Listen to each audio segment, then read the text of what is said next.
La foi qui me fait vivre. Un bail de vie, le divin donneur de vie.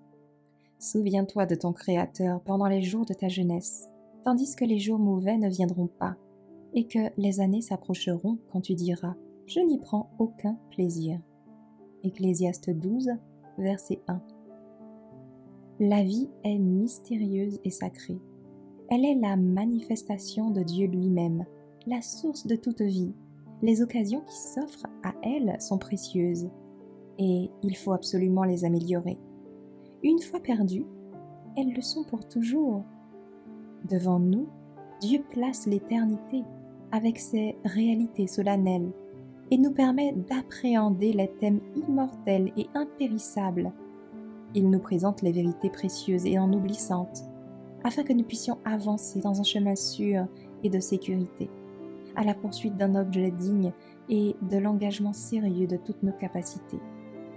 Dieu regarde dans la minuscule graine qu'il a lui-même formée et voit envelopper en elle la belle fleur, l'arbuste ou l'arbre élevé et étendu. Il voit ainsi les possibilités de chaque être humain. Nous sommes ici dans un but précis. Dieu nous a donné son plan pour notre vie et il désire que nous atteignions le plus haut niveau de développement.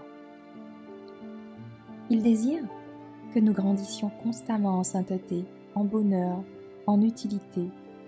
Tous ont des capacités qu'il leur faut apprendre à considérer comme des dons sacrés, à apprécier comme des dons du Seigneur et à utiliser à bon escient.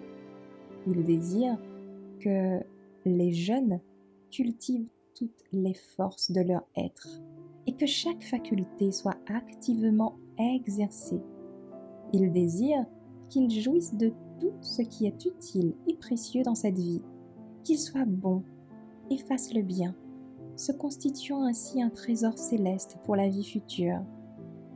Leur ambition devrait être d'exceller dans tout ce qui est désintéressé, élevé et noble. Qu'ils considèrent le Christ comme le modèle dont ils doivent s'inspirer. Ils doivent chérir la sainte ambition qu'il a révélée dans sa vie. L'ambition de rendre le monde meilleur, parce qu'ils ont vaincu. C'est l'œuvre à laquelle ils sont appelés. Un seul bail de votre vie nous est accordé, et la question que chacun devrait se poser est la suivante. Comment puis-je investir ma vie de manière à en tirer le plus grand profit? Comment puis-je faire le plus pour la gloire de Dieu et le bénéfice de mes semblables?